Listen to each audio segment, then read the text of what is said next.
projet Cécile de Ménibus.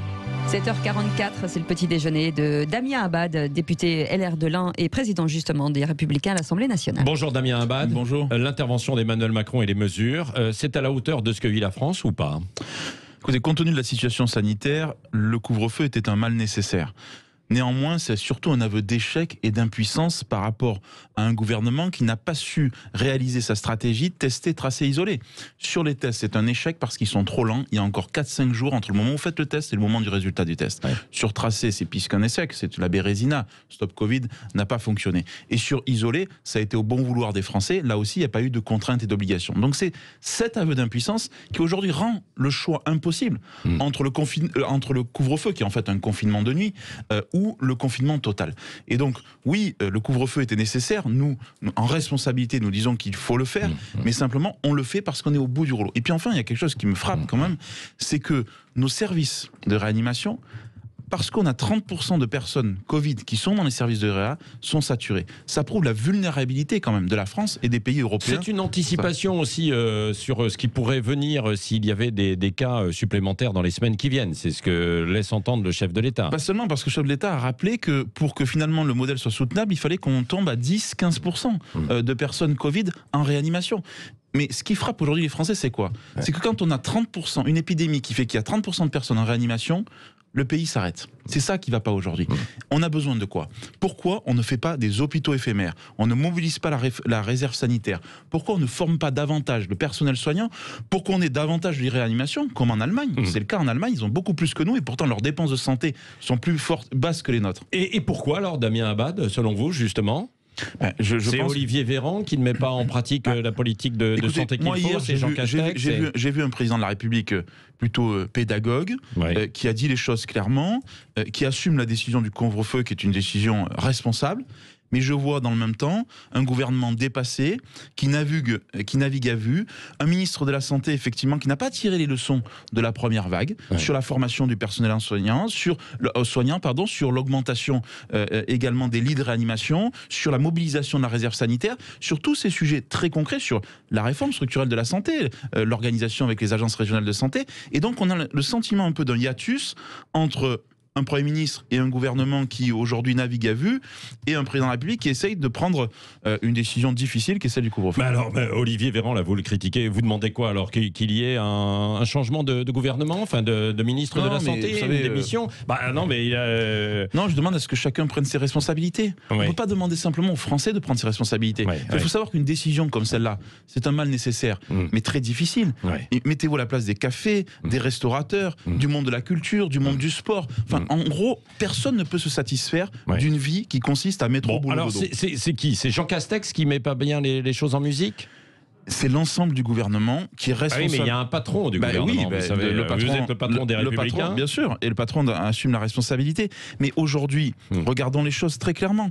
C'est parce que la stratégie tester, tracer, isoler qu'on est obligé, contraint, de prendre une décision de couvre-feu qui n'est rien d'autre qu'un confinement la nuit. Oui, et un déconfinement qui a été raté ou pas alors ? Un déconfinement qui a été... Vu de l'étranger, on se dit, mais les Français, qu'est-ce qu'ils ont fait cet été ? Non, mais vous savez, c'est tellement facile. Les Français, soit on les infantilise, soit on les accuse. Moi, je considère aujourd'hui qu'il faut se mettre à la place, notamment des nouvelles générations. C'est difficile quand on passe d'un confinement à un couvre-feu, quand vous ne pouvez pas faire des activités de loisirs, partager des moments de convivialité. Moi, je ne suis pas dans la logique de les déresponsabiliser ou de les accuser. Simplement, ce que nous demandons, c'est de la clarté, de la cohérence et de la constance. Le problème, c'est quoi ? Il y a eu trop d'allers-retours. Il y a eu trop d'incohérences dans ce qu'on a dit aux Français. Et là encore, aujourd'hui, quand on leur dit, vous pouvez partir en vacances, mais dans le même temps, il y a des zones de couvre-feu. Moi, je ne comprends pas, par exemple, qu'on puisse encore partir en vacances dans des endroits où on met le couvre-feu, par exemple dans des métropoles. Vous voyez, c'est ça qui est pas très clair et qui manque de cohérence. Oui, Damien Abad, Emmanuel Macron a annoncé un délai de 4 semaines pour l'instant, avant probablement de prolonger à 6 semaines. Mais ça passera sans doute par le Parlement. Est-ce que vous voterez la prolongation de ce couvre-feu ? Vous savez, à droite, nous avons pris et nous prendrons toujours nos responsabilités. Et que si les conditions sanitaires l'exigent, oui, nous voterons ce couvre-feu, cette prolongation de 4 à 6 semaines. D'ailleurs, on aurait pu avoir le débat dès aujourd'hui à l'Assemblée nationale. Pourquoi attendre 4 semaines ? On pourrait avoir le débat au Parlement.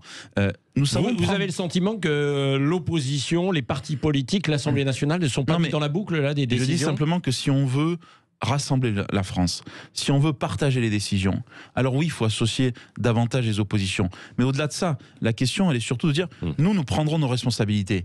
Et si le couvre-feu est nécessaire, bien sûr qu'on le fera.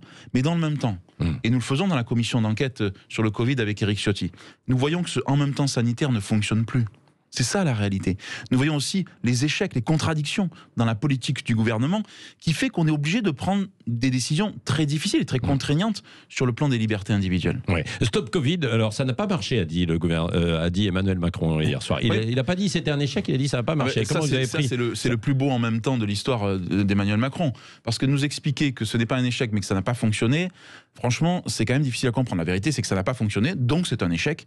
Et donc, effectivement, le gouvernement s'est trompé. Voilà, c'est une application que les Français n'ont pas comprise, qu'ils n'ont pas adoptée, dans laquelle ils n'ont pas adhéré, même le Premier ministre d'ailleurs.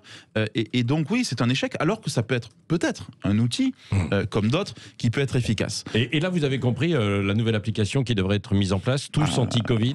Honnêtement, on nous a expliqué quand même hier qu'on passait de tester, tracer, isoler à tester, alerter, protéger. Qu'on passait de stop Covid à tous anti-Covid. Il faudra juste m'expliquer la différence. Est-ce que vous êtes pour un dépistage massif ?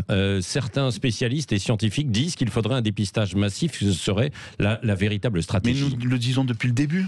Mais alors pourquoi un dépistage automatique déjà dans les EHPAD, un dépistage massif, oui bien sûr. Pourquoi on n'avance pas, on avance si lentement sur les tests antigéniques, sur les tests salivaires, sur l'autotest, sur les tests par l'eau pour qu'on ait des résultats plus rapides. Aujourd'hui, le grand drame aujourd'hui et la grande conséquence en France, c'est cette lenteur des tests. Encore cette semaine, dans ma circonscription à Oyonnax, j'ai un ami qui s'est fait tester le lundi, qui a les résultats le vendredi. Ça ne va pas.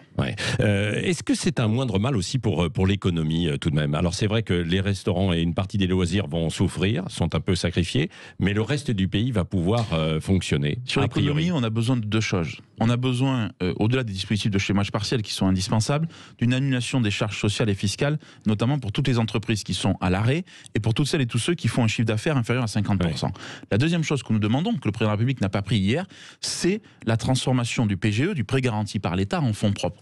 C'est pas le remboursement. Les entreprises ne pourront pas rembourser ce prêt. Oui, mais il a étalé en fait ce remboursement, il repousse là aussi, un petit peu. Sortons des demi-mesures, assumons nos responsabilités. Il ne s'agit pas de repousser l'échéance, il s'agit simplement de dire aux entreprises, on va vous donner de l'air, de l'oxygène en transformant ce PGE en fonds propres, parce que c'est extrêmement dur pour les acteurs de la culture, pour le monde sportif, pour la restauration, pour l'hôtellerie, pour l'aéronautique, pour les transports. Donc il faudrait effacer, vous dites que c'est de l'argent donné alors. Il faut, mais de toute façon, à la fin des fins, c'est ce qui arrivera, parce que si c'est pas ça, ça sera des milliers d'entreprises et de petites et moyennes entreprises qui ne tiendront pas. C'est ça la réalité aujourd'hui. Est-ce qu'il y a des aides suffisantes aussi en direction des plus précaires et des plus jeunes ? L'annonce par exemple de 150 € et 100 € par enfant. Vous savez, je crois malheureusement que les chiffres de la pauvreté vont augmenter. Je crois qu'il faudra travailler ensemble à une prime d'accompagnement à la pauvreté, parce qu'aujourd'hui, on se doit de soutenir à la consommation. Nous avons fait chez les Républicains, nous pensions que, comme en Allemagne, on pouvait ici ou là baisser les taux de TVA. Pourquoi ? Parce que la baisse du taux de la TVA relance la consommation. En Allemagne, ils ont baissé la TVA de 19 à 16% et ils ont baissé la TVA sur la restauration. En France, on ne veut pas toucher la TVA. Sauf que, à un moment donné, il faudra permettre à tout le monde de pouvoir consommer, et le glissement vers la pauvreté est en train de devenir une réalité sociale extrêmement forte dans nos pays sur laquelle nous devons agir. Oui, alors cette baisse de la TVA, vous la redemandez en fait de nouveau là ? Et on l'a déjà demandé. La réalité, c'est que pourquoi ça ne répond pas ? Parce que c'est vrai qu'un tiers des restaurateurs pourraient mettre la clé sous la porte. Pour deux raisons. Parce que le gouvernement nous dit, si je commence à toucher à la TVA, alors j'ai plus de recettes fiscales. Et la deuxième raison, c'est de nous dire, la dernière fois, ça n'a pas fonctionné. Sauf que c'est pas que ça n'a pas fonctionné.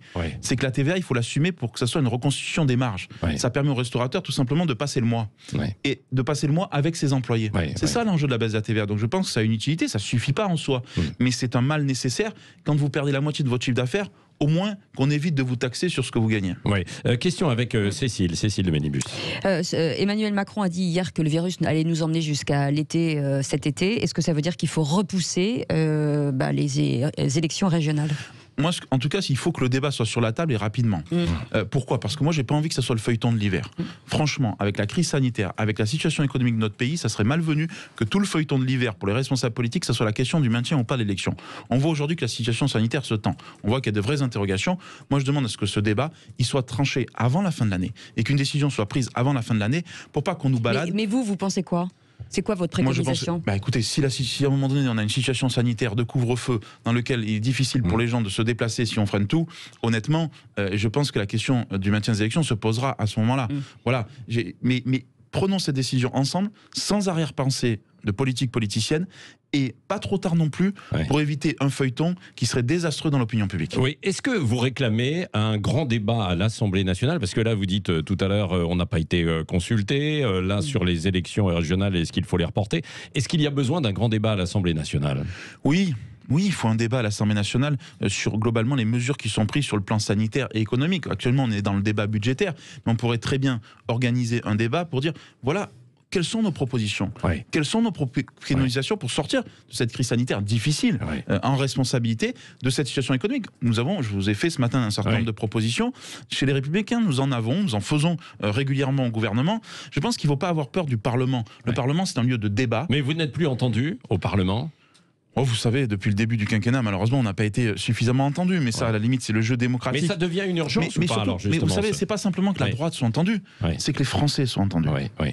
Un mot aussi sur ce qui a été décidé en fait hier soir. Pour certains, c'est perçu comme une restriction des libertés individuelles. Quel est votre regard là-dessus? Et notamment pour la jeunesse. Emmanuel Macron a eu un mot d'ailleurs pour les jeunes. Dur d'avoir 20 ans aujourd'hui. C'est vrai.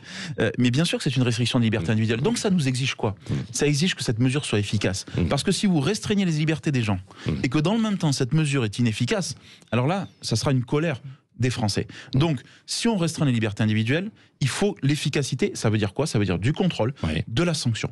Et que sur le contrôle et la sanction, partout sur tous les territoires de la République, parce que rien de pire qu'un sentiment d'injustice ou sentiment de non-respect des règles qui sont imposées. Comment vous avez pris la conclusion d'Emmanuel Macron, qui a terminé par cette petite phrase: nous y arriverons?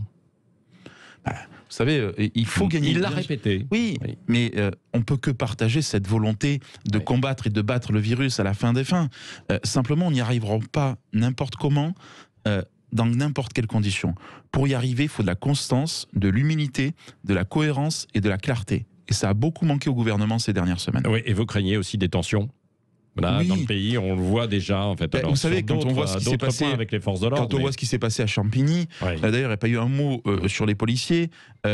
On peut s'interroger aussi sur la capacité de notre pays à maintenir et à préserver le couvre-feu partout, dans tous les territoires de la République. Oui, bien entendu que on est inquiet. Bien entendu qu'on sent qu'il y a une nervosité sociale qui est là, qui est présente. Mais vous savez, nous ne sommes pas Le Pen ni Mélenchon. Nous assumons nos responsabilités. Nous ne sommes pas là pour agiter, pour brasser. Nous sommes là pour que notre pays, la France, s'en sorte et que les Français retrouvent la liberté. Donc nous ferons preuve d'esprit de responsabilité. Merci Damien Abad, président du groupe LR à l'Assemblée nationale, était l'invité ce matin de Sud Radio. Et à suivre le journal de 8h. Oui, et puis le professeur Toussaint qui sera aussi avec nous tout à l'heure à 8h10. Il dit qu'on est gouverné par la peur. Écoutez, on va le sonder juste après l'intervention d'Emmanuel Macron, donc hier soir. À tout de suite.